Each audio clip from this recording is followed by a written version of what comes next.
Kapatid, gaano mo ba kakilala ang Diyos? Sa Bible, makikita natin ang iba't ibang mga katangian na nagpapaliwanag at nagsasalarawan kung sino nga ba ang Diyos. Pero sa napakaraming mga katangiang iyon ay makikita natin na merong isa na madalas nakakalimutan natin. Ano kaya yon? If you want to know, stick around because in this week's episode, ang pag-uusapan natin, the most neglected attribute of God.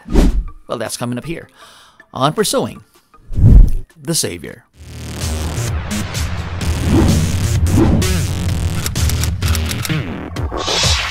What is going on? My name's Archie and welcome to Pursuing the Savior.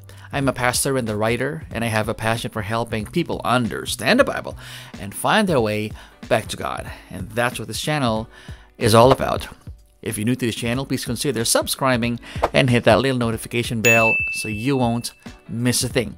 And if you're watching on Facebook, don't forget to like or follow our official Facebook page, Pursuing the Savior. Now let's get started. People in general are commanded to seek and know their Creator. Ito yung pinaka-basic na kautusan na makikita natin sa Biblia. For the most part, there are certain things that we do know about God na tinatawag nga nating attributes o mga katangian. For example, na-appreciate natin yung pagiging all-powerful, pagiging all-knowing at ever-present ng Diyos. Lahat kaya niyang gawin, lahat alam niya, at ang buong sansinukob ay nasa kanyang presensya. And perhaps, kasama sa mga pinakapaborito nating attributes ng Diyos, siya ay mabuti, siya ay tapat, at higit sa lahat, siya ay mapagmahal. Pero sa napakaraming mga attributes ng Diyos na makikita natin sa Biblia, ay merong isa na napapansin ko ay hindi natin madalas na pag-uusapan. Therefore, neglected siya. At ito ay ang tinatawag na pagiging just ng Diyos. Well, ano nga ba ang ibig sabihin na God is just? Now, the word just is defined by the dictionary in this way. Based on or behaving according to what is morally right and fair. Ibig sabihin, ito yung ating pagkilos or pananalita ng naaayon sa moralidad na itinakda ng Diyos. For example, ang isang hukom or judge ay maituturing na just kapag kaya niyang i-apply ng tama ang mga prinsipyo ng batas nang wala siyang kinikilingan at walang pinapanigan. Now back to the question, God is just. Ano nga ba ang ibig sabihin nun? Well, first and foremost, He is the creator of everything. Langit at lupa and everything in between, siya ang may lalang. Isipin muna natin yon. He didn't have to create, but He did. Hindi niya obligasyon na lumikha, pero ginawa niya. At tayong mga tao, kabilang doon sa tinatawag na creatures o yung mga nilalang ng Diyos. You exist, I exist, because God decided to create us in the first place. Doon pa lang ay kailangan na nating maging mapagpasalamat at i-appreciate yung pagiging just ng Diyos. Now, pag sinabing just, hindi pwedeng tanggalin yung idea ng justice because these two words are completely related. In what way? In the New Testament, ginagamit ng Biblia yung Greek word na dikaiosune para i-define yung justice. Ibig sabihin nito, fair and equitable dealing, integrity, virtue, and generosity. Ibig sabihin, ito yung pagiging patas, ito yung pagkakaroon ng kabutihan, at pagiging mapagbigay. Moreover, in Isaiah chapter 30, ay dinidescribe ang Panginoon bilang Diyos ng katarungan, God of justice. One of the uses of the word dikaiosune in the Bible is based on how God deals with sin. For example, yung kanyang pagpapatawad doon sa mga nagsisisi at pagpaparusa doon sa mga hindi nagsisisi sa kanilang mga pagkakasala. Now, para maging just ang Panginoon, unang-una kailangan niya maging consistent. Ibig sabihin, hindi pwedeng meron siyang double standard. Hindi pwedeng meron siyang pinapanigan. Pangalawa, kailangan din niya maging inosente. Hindi siya po pwedeng mag-render ng justice kung siya mismo ay guilty ng pagkakasala. At pangatlo, kailangan niyang maging matuwid. And here's the thing, because He is the Creator, He gets to say what's right and wrong.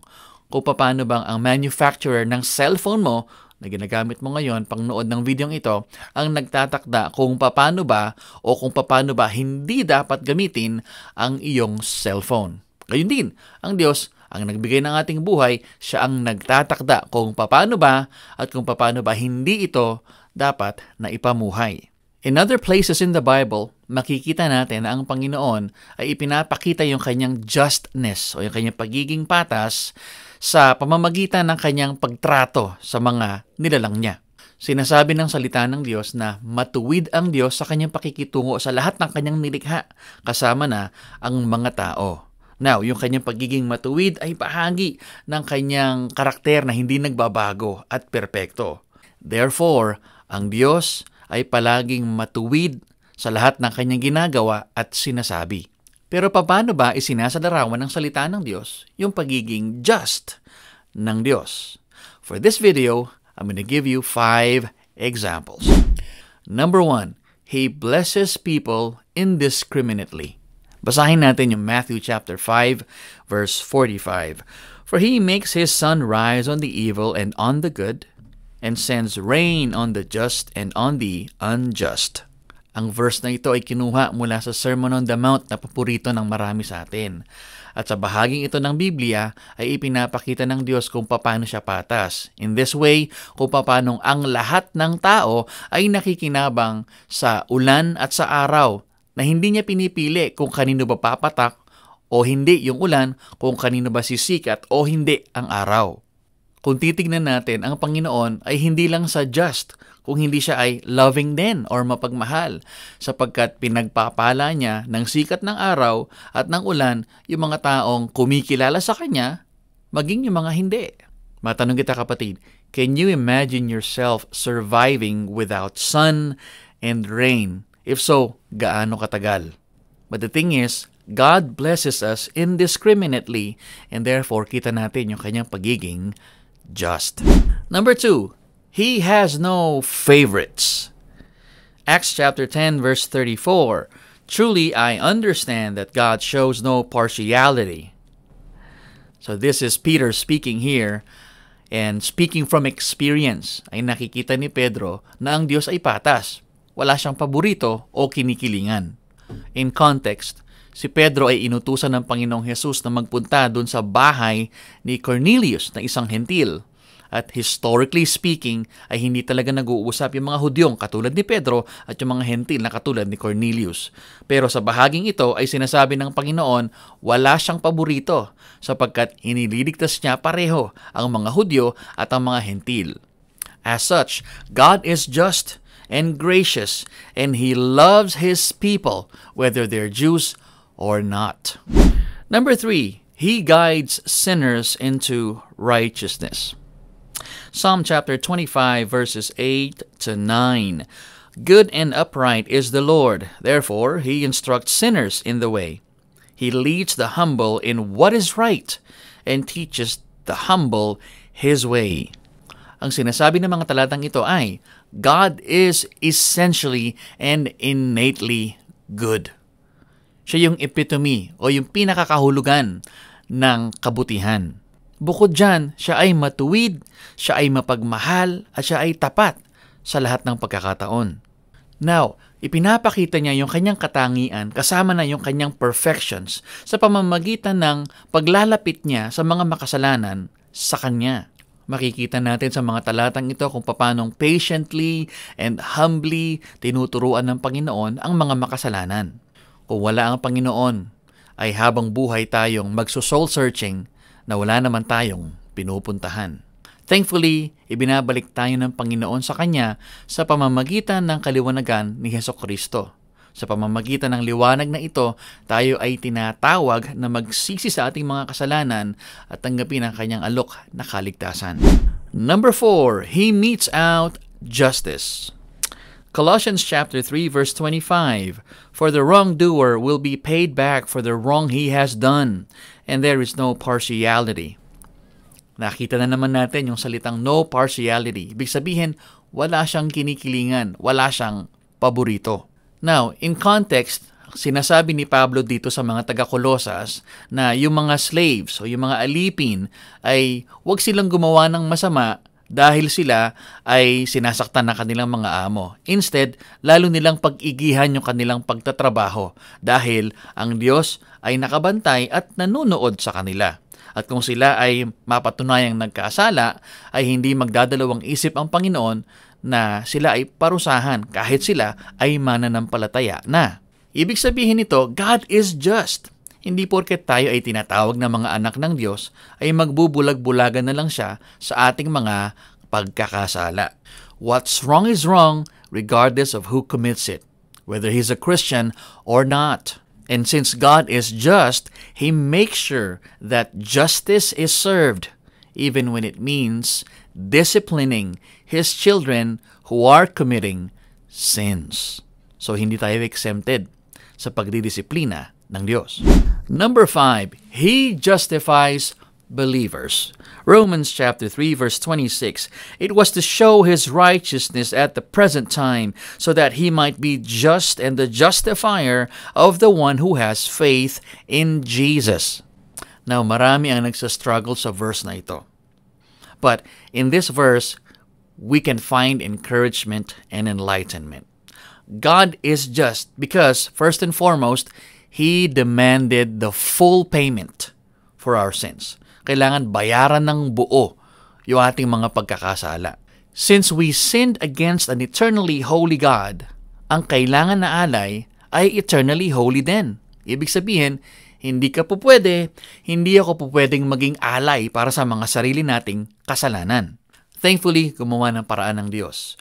Bumaba ang Panginoong Hesus mula sa langit, namuhay ng isang perpektong buhay na dapat yun ang klaseng buhay na isinasapamuhay natin. Siya ay pinarusahan para sa ating mga kasalanan. Ang parusang yun, tayo dapat ang tumanggap.